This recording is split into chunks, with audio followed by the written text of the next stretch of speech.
قبل كله قبل والدها أغني شغل وطريق مالك وزوال طبياتها ما دقوا عارن وكان دقوا بنشيد وبزبالة وبزالة وبإثاية وصلوجة منن.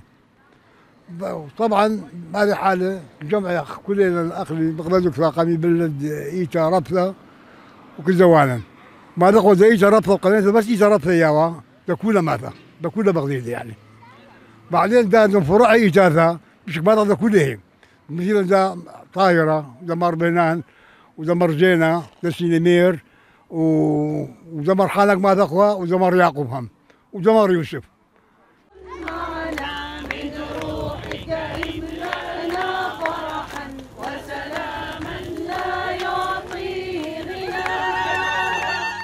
جمع أخوة قرشة ده ما بدشته جمع وما سوى تري أنا ما كمل شخري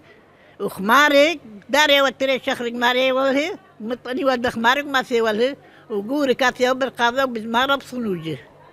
هذيك ما تري واخذ بالإيتا إيه هذا كايوه.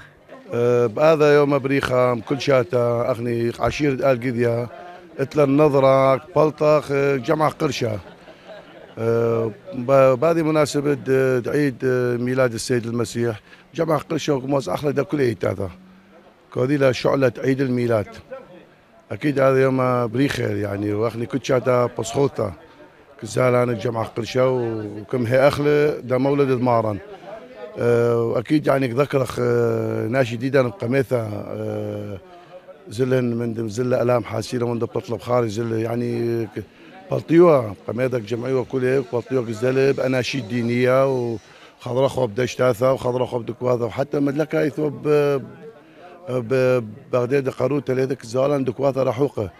جمع اخوه قرشاوكم ونخوه يعني مستمرين يا اخي يعني من اجدادا يعني حكي ولا عمي يلدا لام حاسيله عمي يلدا اكيد مشاركين الاولين كاويوا منن وكل الناس جديدا دمث كل كانوا مشاركين بس عمي يلدا حكي ولا بانه اخني من ايام زمان نظره الينا نيله يعني حتى عمي يلدا بال90 سنه عمره لكن ذاكر بما وقت هذا نظره الينا وكيف مستمرين بعد وقت ان شاء الله هالبيشر دائما مستمرين بتخدم خيتا وبتخدم خوارم بتخدم هذا يوم بريخه هذا يوم بريخه دكاثه الكل هناشي قميثا يعني هرباني مخزونياتا كل خق ماث مخزونتا ماث عرشتا ماث يعني من ديانه من ناحيه قيصخ لما ليث واذا جماعه قيصي ومتويل بالصفحه واذا جماعه قليمي كوثيل بودراثه وكاثه جماعه كاثه يعني شباب دارين بتركترات او بسياره ما ادري كيف تبقى مثلا ثواني من ديانه اليات كيف خلنا من ديانه يعني بسيطه ده دارين التركترات وكموزعيل ده ايتاثه ده كلها ايتاثه كل ايتا كويله يعني كفايه عليه كودي شعلات الميلاد.